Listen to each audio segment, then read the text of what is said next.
चक्षुरुन्मिलितं येन तस्मै श्रीगुरुवे नमः। श्रीचैतन्यमनोभीष्टं स्थापितं येन भूतले स्वयं रूप कदा मह्यं ददाति स्वपदान्तिकं। जय श्री कृष्ण चैतन्य प्रभु नित्यानंद श्री द्वैत गदाधर श्रीवासदि गौर भक्तवृंद।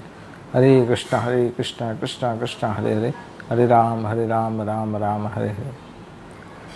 पिछली बार हम आपके साथ चर्चा कर रहे थे 6 गोस्वामियों के संक्षिप्त में उनकी जीवन की जो कथाएं हैं।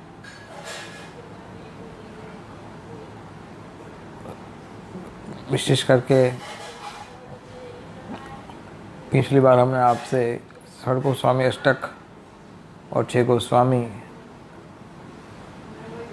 का जो गुणगान गाया गया है और नरोत्तम दास ठाकुर के द्वारा जो गुणगान गाया है उन सब के संक्षिप्त में चर्चा की थी, क्योंकि ये 6 गोस्वामी ही वास्तव में चैतन्य महाप्रभु की कृपा को हम तक पहुंचाने के सबसे बड़े प्रमुख साधन है या प्रमुख माध्यम है। चैतन्य महाप्रभु की सारी कृपा इन गोस्वामियों के पास है और इन गोस्वामियों का आचरण, उनका व्यवहार, उनका महाप्रभु के प्रति भक्ति इतना उच्च कोटि का है। चैतन्य महाप्रभु स्वयं उनको अपना निजी धन मानते थे और यही कारण है कि चैतन्य महाप्रभु का जो विशेष कृपा इन सब गोस्वामियों के पास है और महाप्रभु ने इनको अलग अलग कार्य के लिए उनको चुना। हम सोच रहे थे कि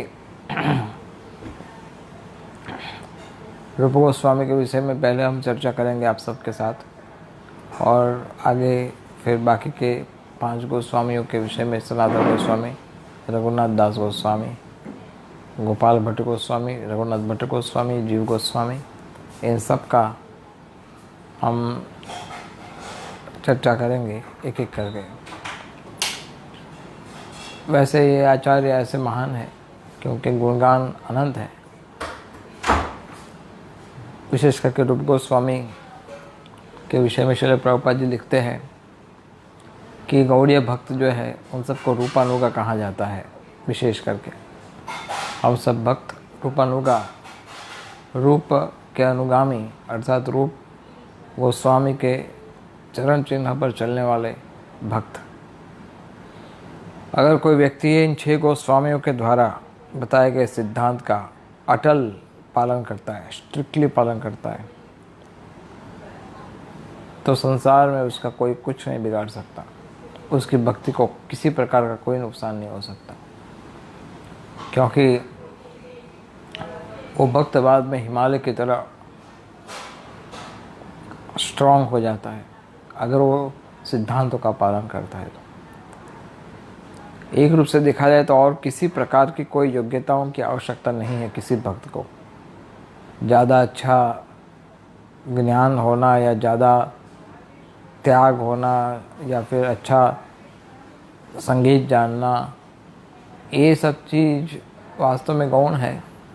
एक ही वस्तु मुख्य है, जो है भगवान के प्रति प्रेम और विशेष करके इन 6 गोस्वामियों या वैष्णव आचार्य हमारे जो है उनके वचनों पर समर्पण और श्रद्धा। अगर ये निरंतर स्ट्रांगली हम इसको पालन करते हैं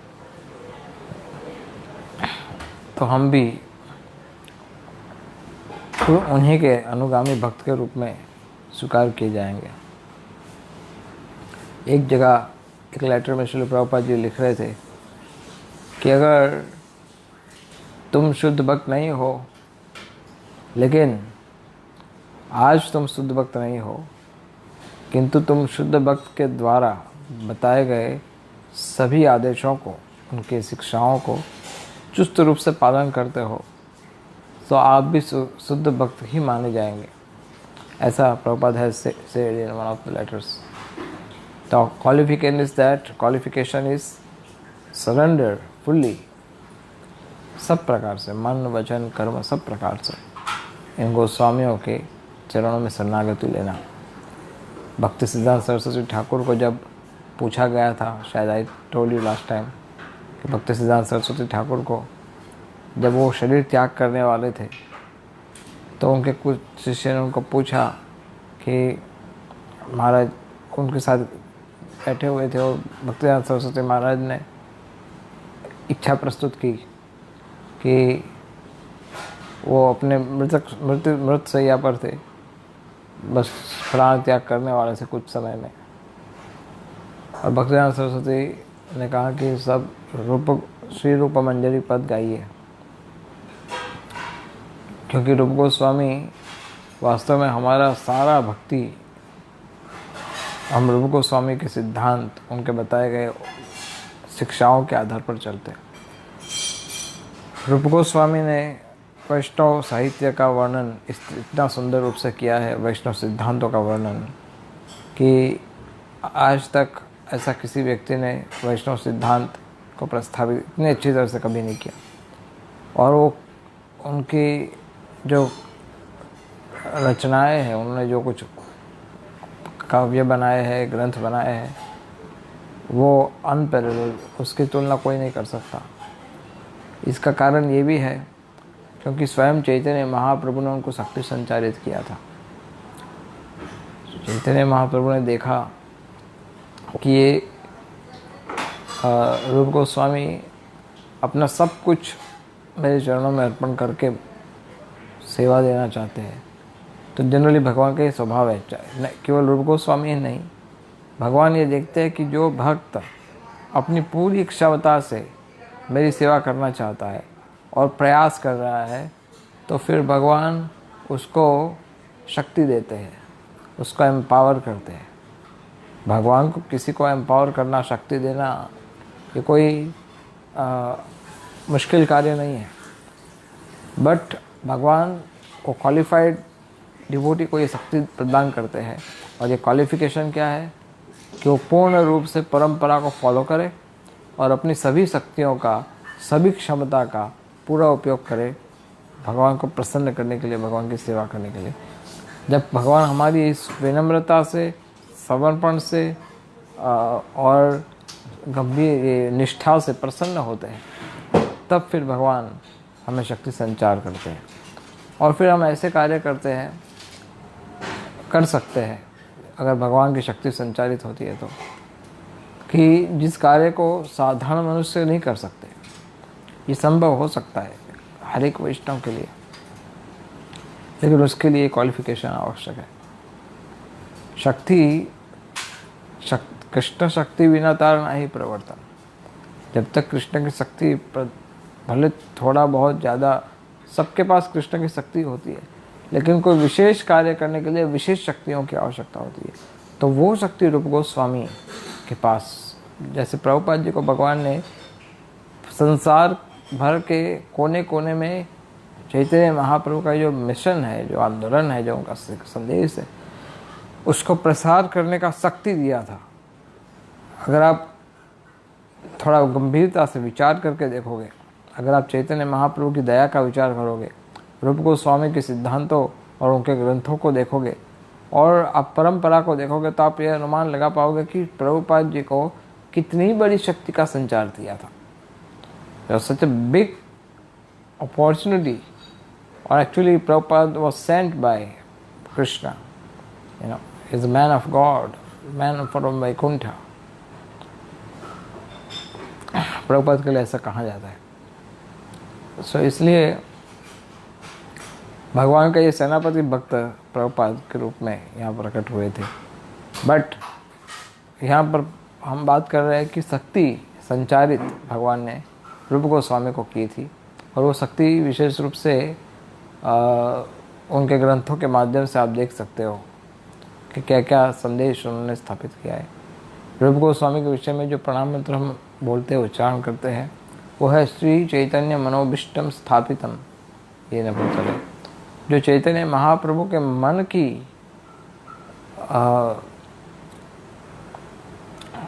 मनोभिष्टम, उनकी मन की इच्छा को, उनके विचार को, उनकी हृदय की जो गहराइयों में छुपी हुई जो इच्छा है, उसको जो अच्छी तरह से, जो पूर्ण रूप से समझ जाता है बिना बताए, द बेस्ट डिसाइपल, शिष्यों में जो अलग अलग श्रेणी होती है, इसमें वो श्रेष्ठ शिष्य सर्वश्रेष्ठ माना जाता है कि जो शिष्य गुरु के हृदय की इच्छा, मन की इच्छा को बिना बताए समझ जाए। रूप Goswami was that kind of devotee, जो चैतन्य महाप्रभु के मन की इच्छा समझ जाए। चैतन्य महाप्रभु की मन की इच्छा वो तो स्वयं कृष्ण है, कोई साधारण व्यक्ति तो उनकी शिक्षाओं को समझ नहीं सकता, उनकी इच्छा को समझ नहीं सकता। There are very few selected personalities कि जो चैतन्य महाप्रभु के इतने इंटीमेट थे कि जो चैतन्य महाप्रभु के मन की इच्छाओं को पूर्ण रूप से समझ जाए। ऑफ कोर्स ही इज स्वतंत्र ईश्वर चैतन्य महाप्रभु, उनको कोई समझ नहीं सकता है सिवाय कि उस पर स्वयं भगवान चैतन्य उन पर कृपा न करे तब तक। और चैतन्य महाप्रभु ने उन पर कृपा की थी रूप गोस्वामी के ऊपर, और वो उनकी कृपा से चैतन्य महाप्रभु के हृदय की सारी इच्छाओं को समझ करके प्रस्थापितम ये न भूतले, और इस भूमि पर, इस धरा पर हम सबके उद्धार करने के लिए उनको स्थापित किया। स्वयं रूप कदामयम, ऐसे रूप गोस्वामी कब ददाति स्वपदांतिकम, ऐसे रूप गोस्वामी कब उनके चरण कमल का आश्रय मुझे देंगे। This is the prayers we are making Rupa Goswami. अगर केवल इतना हमें प्राप्त हो जाए, रूप गोस्वामी का अंश, कृपा का एक अंश मात्र प्राप्त हो जाए, that is unlimited mercy. It is इसका कोई तुलना नहीं किया जा सकता। चैतन्य महाप्रभु की कृपा रूप गोस्वामी के थ्रू, परंपरा के माध्यम से, श्रील प्रभुपाद जी के द्वारा, और हम आप जो उनके साथ जुड़े हुए हैं परंपरा के माध्यम से, तो इस माध्यम से हम रूप गोस्वामी की कृपा को ग्रहण कर सकते हैं, प्रोवाइडेड कि हमारा कृपा प्राप्त करने का इच्छा, समर्पण और निष्ठा होना चाहिए। रूप गोस्वामी के अनुयायी को रूपानुग कहा जाता है, और इसलिए हम सभी भक्त एक रूप से रूपानुग हैं। अभी तक हम जो आपसे चर्चा कर रहे थे संक्षिप्त में, वो रूप गोस्वामी के विषय में, उनके गुणगान थे। वास्तव में बहुत ही शॉर्ट में हमने आपको रूप गोस्वामी के विषय में थोड़ा उनका महिमा बताया, किंतु अगर आप ये चैतन्य चरितामृत और चैतन्य भागवत आदि ग्रंथों को देखोगे, चैतन्य चरितामृत विशेष करके, तो इसमें आपको पता पड़ेगा कि चैतन्य महाप्रभु को कैसे रूप गोस्वामी ने सेवा करके उनको प्रसन्न किया है। हम ट्राई करेंगे कि रूप गोस्वामी का ब्रीफ हिस्ट्री आपके साथ प्रस्तुत करें। रूप गोस्वामी के पिताजी का नाम था कुमार देव, और कर्नाटक के वो एक ब्राह्मण थे, और वहाँ रहते थे कर्नाटक में, जहाँ पर ये कांची, शिव कांची, विष्णु कांची जो स्थान है, उस स्थानों के पास वो रहते थे। और वहाँ पर हमेशा दो प्रकार के ब्राह्मणों के बीच में कई सालों से ऐसा चलता आता है, कई समय से लंबे, कि जो शिव जी के उपासना करने वाले और विष्णु की उपासना करने वाले आपस में एक मत होना असंभव है। तो ये लोग आपस में थोड़ा सा टकराव रहता है उनका, एक विष्णु को भगवान मानता है, एक शिव को भगवान मानता है, और दोनों ही शास्त्र का आधार देते हैं। और विशेष करके शंकर संप्रदाय के लोग भी इसके अंदर वैष्णव के साथ उनका मत भेद होता रहता है। और तो ये जो झगड़ा निरंतर होता रहता था, तो ये कुमार देव जो ब्राह्मण थे, उनको इतना झगड़ा पसंद नहीं था। वो बहुत बुद्धिमान थे, बहुत धनवान भी थे, लेकिन उनको ये सब झगड़ा जो होता था वो पसंद नहीं था, और उनको शांति वो चाहते थे, क्योंकि जनरली वैष्णव का स्वभाव होता है कि झगड़ा करना उनको पसंद नहीं है। अगर आप श्रीमद् भागवतम में देखोगे तो ये झगड़ा जो है वो कलयुग का लक्षण है, और वैष्णव जो होते हैं वो शांति प्रिय होते हैं, इसलिए उनको हंस की तुलना दी जाती है। हंस वृत्ति के होते हैं, वो केवल अच्छी चीज़ों को ले लेते हैं और जो बुरी चीज़ होती है उसको छूते भी नहीं है। तो ये भक्तों का स्वभाव होता है कि सबका अच्छे गुणों को देखना, बुरे गुणों को नहीं देखना।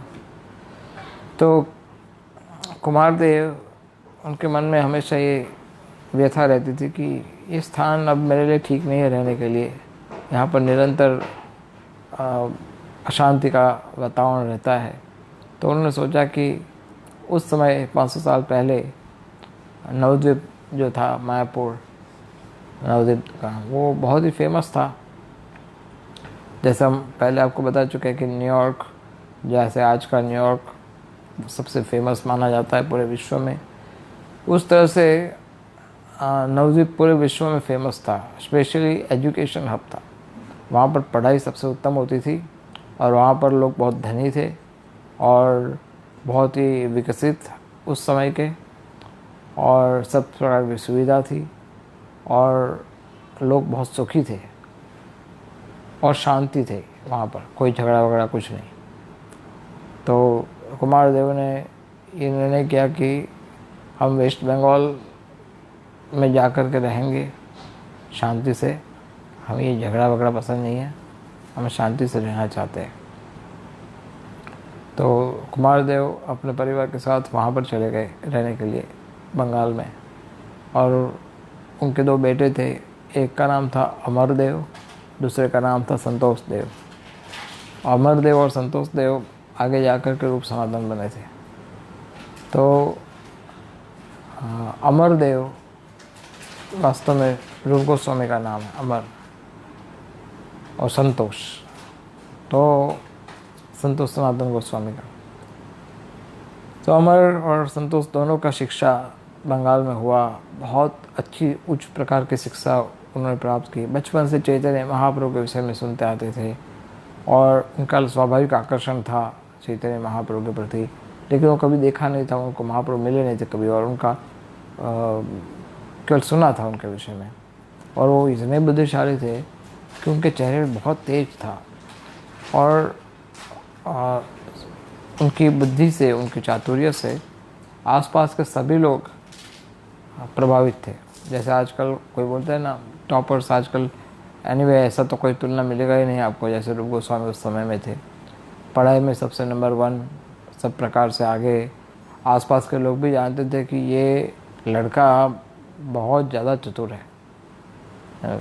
जैसे हर एक आसपास के गांव के लोग, उनके इलाके के पड़ोसी लोग, सब जगह से ये प्रसिद्ध बन गए थे कि गांव में एक ऐसा लड़का है जिसका नाम है अमर देव, शहर में वो बहुत प्रसिद्ध है, बहुत चालाक है, चतुर है, ऐसा बात ऑलरेडी फैला हुआ था।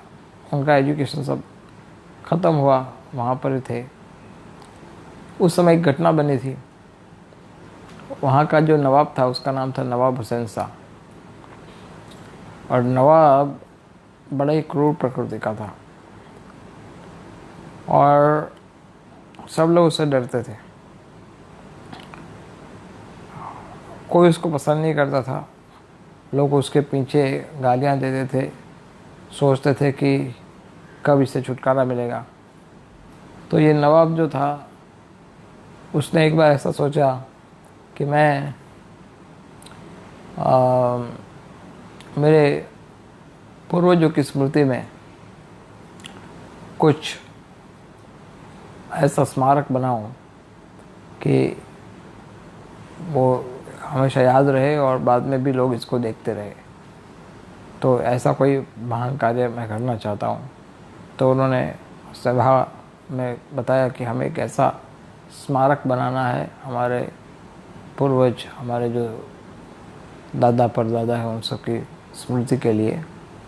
तो हमें सबसे अच्छा आर्किटेक्ट ढूंढ के लाइए कि जो सबसे अच्छा हो। राजा का काम है तो राजा का काम के लिए जो नंबर 1 होता है उसको ही लाना पड़ेगा। और ऐसे महान कोई कारीगर है उसको लेके आओ, और हम ये बनवाना चाहते हैं, लंबा ऊंचा कोई मीनार बनाना चाहते हैं। सो राजा का जो असिस्टेंट था, नवाब का असिस्टेंट था, वो एक व्यक्ति को जो सबसे उत्तम था उसको लेकर आए शिल्पी, और राजा नवाब के आदेश के अनुसार, नवाब के बताने के अनुसार उन्होंने इसका काम शुरू किया, और ये बनता गया पूरा, बहुत अच्छा बन गया पूरा मीनार बड़ा वाला। और करीब 99% कार्य ख़त्म हो गया था, और नवाब देखना चाहते थे कि क्या काम हुआ है उधर। तो एक दिन ऐसा हुआ कि नवाब ने और वो आर्किटेक्ट को लेकर के, वो असिस्टेंट भी उनके साथ था, वो सब लोग गए देखने के लिए कि कैसा काम किया है। तो देखते देखते देखते भी पूरा नहीं हुआ था, उसके ऊपर नाम लिखना बाकी था।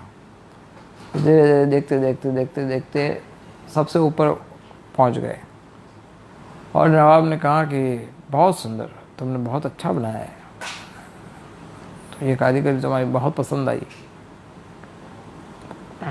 तो और आर्किटेक्ट थोड़ा ओवरवाइज बन गया, उससे प्रशंसा सहन नहीं हो पाई। उसने कहा कि नवाब, ये जो हमने बनाया ये तो हमारा रोज का काम है, ये क्या चीज़ है, हम तो इससे भी अच्छा बना सकते हैं,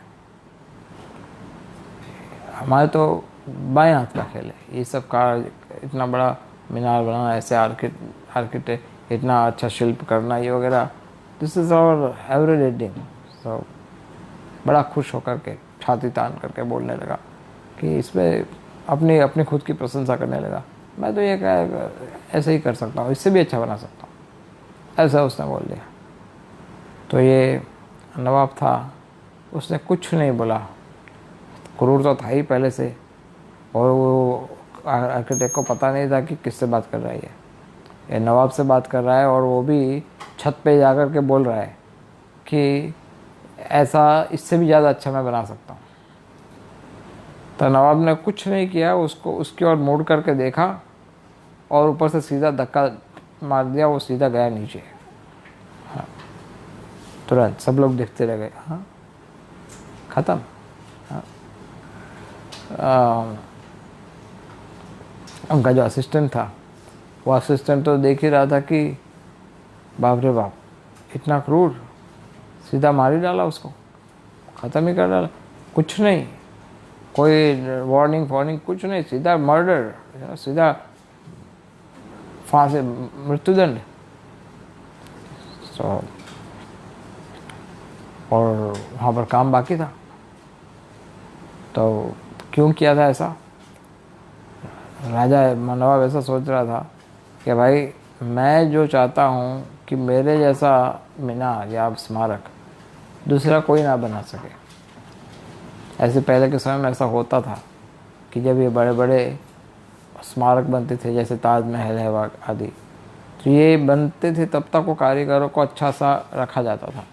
जैसे ही एक बार ये बन जाता था तो ऐसा दूसरी बार कोई बना ना सके, इसलिए या तो उनके हाथ काट दिए जाते थे या उनको मार दिया जाता था, ताकि ये जनरली क्रूर स्वभाव के लोग ऐसे करते थे कि they don't want it any other such ऐसा अमेजिंग मीनार या स्मारक कभी बने। तो फेंक दिया उसको। दूसरा रीज़न ये था कि अगर तुम इससे अच्छा बना सकते थे तो ये क्यों ऐसा अच्छा नहीं बना, इसको भी अच्छा बनाना चाहिए ना। इसका अर्थ तो ये हुआ कि तुमने अपना पूरा शक्ति इसमें नहीं रखा है, इससे अच्छा बन सकता है ऐसा, how dare you can say this. तो this was the reason, died, फेंक दिया उसको, मार डाला। तो कुछ समय के बाद नवाब अपने महल में आए और बड़ा क्रोध में था, बड़ा निराश था, किसी की हिम्मत नहीं थी उसके पास जाने की, कौन जाएगा उसको पूछेगा। और उनका जो मंत्री था, असिस्टेंट था, वो उसने सोचा कि नवाब के पास मैं जाऊँ भी तो कैसे जाऊँ, अभी तो इतना क्रोध में उसको मार डाला उधर ही। तो वो चले गए नवाब के पास, फिर भी कांपते कांपते, और कांपते कांपते उन्होंने कहा कि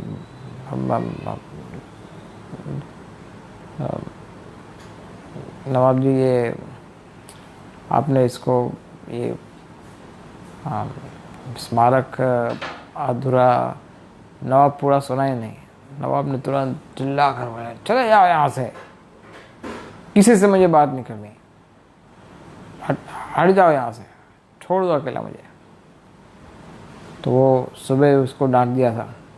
तो उनका जो मंत्री था वो पूरा दिन महल से निकल गया, क्योंकि बहुत डांटा उसको।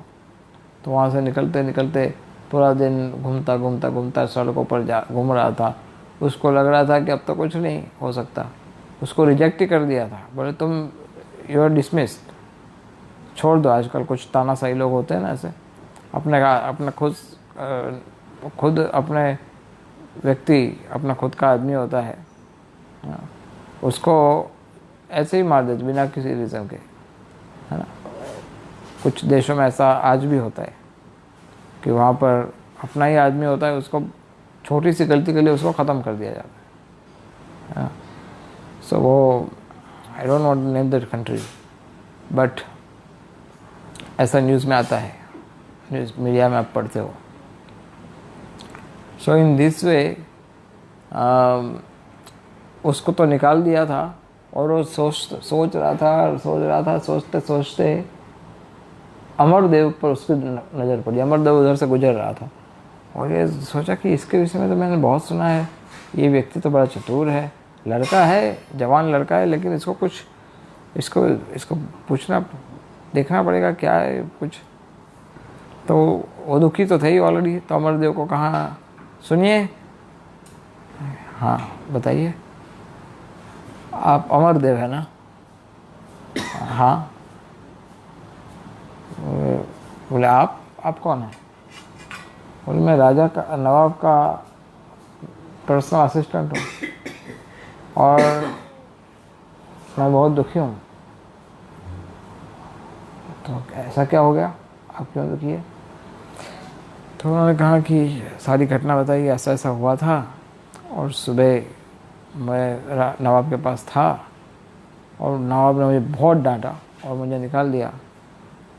मेरा कोई दोस्त नहीं है। वो आर्किटेक्ट थोड़ा अभिमान में आ गया, उसने बोल दिया, उसको मार डाला। अब क्या पता है मुझे मार डाल दे, मुझे भी मार सकते हैं ये तो। नवाब तो बड़ा क्रूर है। अब पता नहीं पड़ रहा है मैं क्या करूं। हालांकि वो सहायता ही चाहते थे कि तुम कुछ सजेशन दो, लेकिन वो साफ साफ बताया नहीं, क्योंकि वो उनकी पोस्ट का सवाल था। तो उन्होंने जस्ट बताया, तो अमरदेव ने कहा, अरे इतनी सी बात है, इतना क्यों चिंतित हो? बोले कि आप सुबह से अभी बाहर ही ऐसे ही घूमते रहे हो, और तुम्हें कुछ इसका तुमने सोचा नहीं क्या करना चाहिए? बोले कुछ सूझ नहीं रहा है, क्या करें? बोले मैं तो अभी उनके पास जाने से भी डर लगता है, नवाब के पास, क्या करूं? तो अमरदेव ने कहा, इतना सब मत सोचो, कोई चिंता की ज़रूरत नहीं है। मैं तुम्हें एक एड्रेस देता हूँ, उस एड्रेस पे चले जाओ। वो बहुत अच्छा कारीगर है, बहुत अच्छा आर्किटेक्ट है, उसको मेरा नाम दे देना। उसको बोलना कि ये कार्य अधूरा है, उसको पूरा करना है, केवल नाम ही लिखना है ना ऊपर। तो उसको बोलो, नाम लिख देगा, और फिर उसको लेकर के तुम नवाब के पास जाना और बोल देना काम ख़त्म हो गया, दैट्स इट, तुम्हारा काम हो जाएगा। वो सोचेगा इतनी छोटी सी बात मेरे दिमाग में नहीं आ रही थी, लेकिन अब जाना तो पड़ेगा, सॉल्यूशन तो और कोई है नहीं, यही सॉल्यूशन है। तो तुरंत उस पते पर चले गए, एड्रेस पर बताया कि भाई अमरदेव जी ने आपका नाम दिया है, और मैं नवाब का व्यक्तिगत असिस्टेंट हूँ, और हम चाहते हैं कि तुम आओ वहाँ पर अपना सेवा दो और इतना काम ख़त्म कर दो। हाँ क्यों नहीं, चलिए। तो तुरंत उन्होंने वो स्मारक के ऊपर का जो नाम था वो फ्रेश कर दिया, समाप्त कर दिया, और वो लेकर के आए अपने साथ कारीगर को नवाब के सामने। और नवाब कहा कि आपका जो स्मारक का काम था वो समाप्त हो गया है। जो बचा हुआ काम था इस कारीगर ने किया है और बहुत अच्छे से किया है, सुंदर रूप से। आप खुद जाके देख सकते हैं। सो नवाब बहुत खुश हो गए। हो, वेरी गुड। सो नवाब ने कहा कि हुसैन शाह ने कहा कि वेल, ये तो बताओ कि तुम अब चले गए तो और अभी तक आए नहीं, क्या काम है, ऐसा क्या हो गया, इधर क्यों आए, क्यों नहीं? बोले आपसे आपसे भयभीत था मैं, और मैं पूरा दिन घूमता रहा। वो साफ साफ बता दिया कि बाद में मैंने एक लड़का है हमारे शहर का, उसका नाम है अमरदेव, उससे बात की और उसने मुझे ये सुझाव दिया, ये उसी का आदमी है, उसने ये समाप्त कर दिया काम। तो हुसैन सा सोचने लगा कि ऐसा कौन लड़का है कि जो मेरे मन की बात जान लेता है, बिना एक बार भी मिला भी नहीं है मुझे कभी लाइफ में, फिर भी उसको मेरे मन का जो बात है वो समझ गया वो। और सोचने लगे। वो सोचा कि अगर वो इतना बुद्धिशाली है कि मेरा असिस्टेंट भी जो सोच नहीं सकता, मेरा जो पर्सनल असिस्टेंट है उसको भी वो सिखाएगा, वो सिखा रहा है, इसका अर्थ है कि ज़रूर ये बहुत काम का आदमी है। और ऐसे भी मैंने उसके विषय में सुना भी है कि ये लड़का बहुत होशियार है। तो नवाब ने सोचा कि कुछ समय पहले, कई साल पहले एक ज्योतिष आया था मेरे पास। हुसैन शाह ने सोचा, उस ज्योतिष ने कहा था कि जब तुम आगे जाके राजा बनोगे, नवाब बनोगे, उसके कुछ समय के पश्चात दो लड़के तुम्हारे मंत्री के रूप में आएंगे, और जब से वो लोग अब तुम्हारे मंत्री बनेंगे तब से तुम्हारा राज्य बहुत ही समृद्ध हो जाएगा और बहुत ही फेमस हो जाएगा। तो नवाब ने ये बात तो सोचा कि क्या ये दो लड़के वही तो नहीं है? तो फिर पूछा कि अमरदेव और उसके पिताजी का नाम क्या है? तो बोले कुमारदेव। और वो कितने भाई है? बोले 2 भाई है। बोले दोनों बुद्धिशाली है? बोले हाँ, दोनों ही बहुत बुद्धिशाली है। तो फिर नवाब ने हुसैन शाह ने एक काम करो, तो हम अमरदेव के पास जाओ और अमरदेव को कहो कि मैं उनको बुला रहा हूँ मिनिस्ट्री हॉल में, मैं उससे मिलना चाहता हूँ, जाओ उनको बोलो। तो नवाब वो आदमी गया, मैसेंजर, अमरदेव के पास जाकर के कहा कि देखिए, यह है इनविटेशन, आपको बुलाया गया है, हुसैन शाह ने स्वयं आपसे मिलना चाहते हैं नवाब, आप उनके पास आइए। तो उन्होंने कहा क्यों मिलना चाहते हैं? मुझे कुछ चाहिए नहीं किसी से, आप उनको मना कर दो, मैं ऐसे नहीं मिलूँगा। तो नवाब के पास आए। नवाब ने कहा कि उनको बोलो कि हम उनको बिना किसी परीक्षा के, बिना किसी एंट्रेंस के, एग्ज़ाम कुछ नहीं होगा, बिना किसी प्रकार का शर्त रखे हुए हम उनको हमारा ये राजनीति में, हमारे मंत्री पद में हम उनको रखना चाहते हैं। तो वो उनको जाके कहा, बोले मुझे कोई राज में इंटरेस्ट नहीं है, पॉलिटिक्स में मुझे कोई इंटरेस्ट नहीं है, आप उनको बोल दो कि मना कर रहा है, हैव नो डिज़ायर कोई। वापस गए नवाब ने कहा अजीब लड़का है। तो कहा कि उनको बोलो कि मैं उनको प्रधानमंत्री का पोस्ट दूंगा, सबसे ऊपर, सब मंत्रियों के ऊपर, डायरेक्ट मेरे अंडर में प्रधानमंत्री, और उनका भाई सनातन उसको फाइनेंस मिनिस्टर बना दूंगा। तो इसलिए उनको कहो कि ये 2 बड़ी पोस्ट में डायरेक्ट देना चाहता हूँ, सीधा, बिना कोई शर्त के, बिना कोई क्वालिफिकेशन, बिना कोई एंट्रेंस, कुछ नहीं। तो जाकर कहा, तो अमरदेव हंसने लगा। अमरदेव ने कहा कि देखिए, मुझे नहीं प्रधानमंत्री नहीं बनना है और ना ही मेरे भाई को वित्त मंत्री बनना है। इसलिए उनको कह दो कि मुझे उनकी ये ऑफ़र स्वीकार नहीं है। तो नवाब सोचने पड़ गया कि ये कैसा लड़का है। फिर कहा कि ठीक है, उनको बोलो कि मैं उनको असंख्य धन दूंगा, करोड़ों करोड़ों रुपए दे दूंगा, लेकिन वो हमारा मंत्री पद स्वीकार कर ले। मैं उनको बहुत सुविधा दूंगा, सब प्रकार का आलीशान व्यवस्था, राज्य दे दूंगा, उनको जो चाहिए उनको मैं दे दूंगा, लेकिन उनको बोलो कि वो मेरा मंत्री पद स्वीकार कर ले। और वहाँ पर जाकर कहा कि देखो नवाब तो कह रहे कि पूरा खजाना लुटा देंगे आपके ऊपर, सब आपको सब सुविधा दे देंगे। अब कि उनका शर्त कि उनका रिक्वेस्ट यही है कि तुम केवल ये मंत्री पद स्वीकार कर लो। तो अमरदेव ने कहा कि ना मुझे मंत्री पद की इच्छा है और ना ही राजा का खजाना चाहिए, ना ही मुझे कोई गांव चाहिए, राज्य चाहिए, ना ही मुझे कोई बड़ी कोठी चाहिए, मुझे कुछ नहीं चाहिए। नवाब को बोल दो कि वो मना कर रहे। तो जाकर के नवाब को कहा कि उसको कुछ नहीं चाहिए, बोलते कुछ भी दे दो आप, वो नहीं करेंगे ये काम। नवाब ने सोचा कि वाह, ऐसा ही आदमी मुझे चाहिए जिसको कुछ नहीं चाहिए। बुद्धिमान लोग होते हैं, लेकिन बुद्धिमान कभी कभी स्वार्थी भी होते हैं और बुद्धिमान कभी कभी लालची भी हो सकते हैं। लेकिन ये बुद्धिमान व्यक्ति है, लेकिन इसमें ना लालच है ना कोई स्वार्थ है, वो कुछ नहीं चाहता। इसका अर्थ है कि he is the right person. ऐसा ही व्यक्ति हमें चाहिए जो प्रामाणिक हो, जिसको कुछ नहीं चाहिए। वही व्यक्ति हमारे काम का है, वो हमारा काम कर सकता है। तो ये मानो ना मानो, ये वही दो भाई है जिसका भविष्यवाणी ज्योतिष ने किया था। तो इसलिए राजा ने अंत में ऐसा कहा नवाब ने कि उनको कहो कि उनको कोई प्रतिबंध नहीं है, उनको कोई दबाव नहीं है, उनको ये स्वीकार करना है प्रधानमंत्री पद। ना स्वीकार करे तो भी चलेगा, सब चलेगा, लेकिन वो केवल एक बार हमें मिलने आए, बस मुझे मिलने आए, मैं उनसे बात करना चाहता हूँ बस।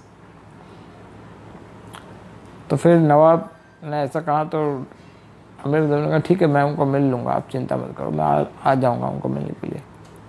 तो अमरदेव वहाँ पर आए, अमरदेव और संतोष, और कहा कि आपने हमें बुलाया था। बोले हाँ। और नवाब ने बड़े प्यार से, बड़ी अच्छी से, बड़ी मलाई मार के रिक्वेस्ट किया कि देखिए, हमारी इच्छा है कि तुम भले मंत्री पद स्वीकार करो या ना करो, लेकिन केवल हमारे इतने बुद्धिशाली लड़के हो तुम, हमारा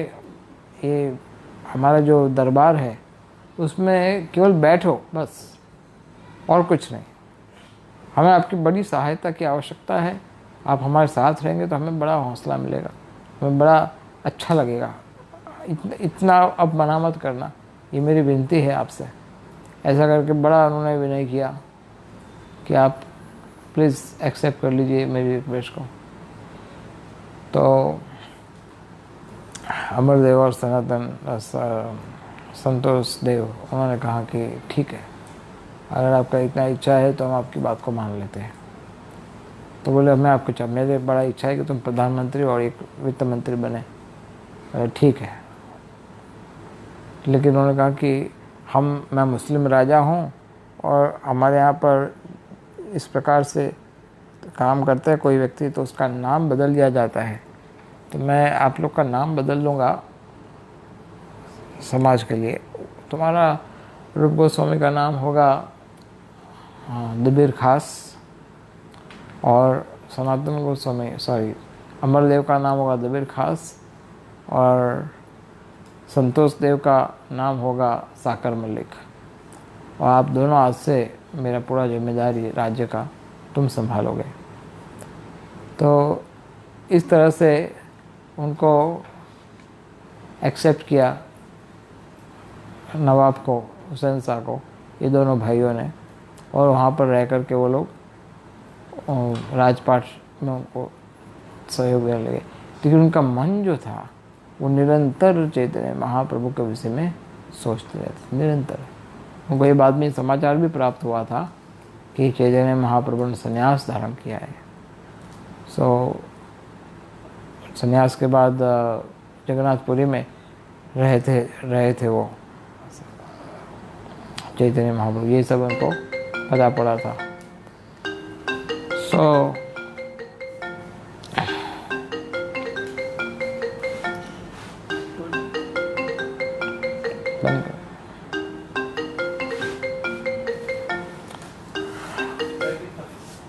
सो now we will talk next Wednesday and next time हम आपको बताएंगे रूप गोस्वामी और चैतन्य महाप्रभु का किस तरह से मिलन हुआ था और किस तरह से रूप गोस्वामी ने अपना मंत्री पद का त्याग किया था।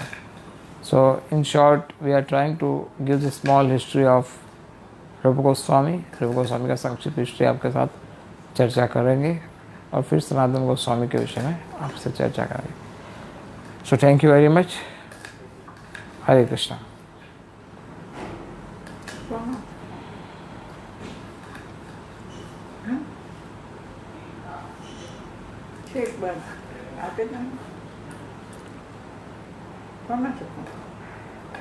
Anyway, so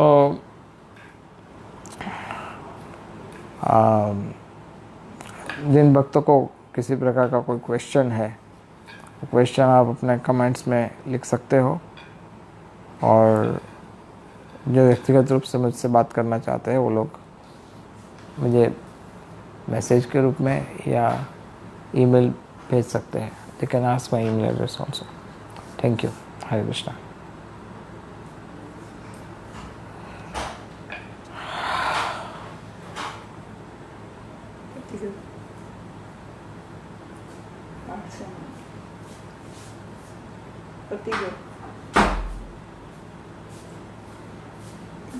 कल्ला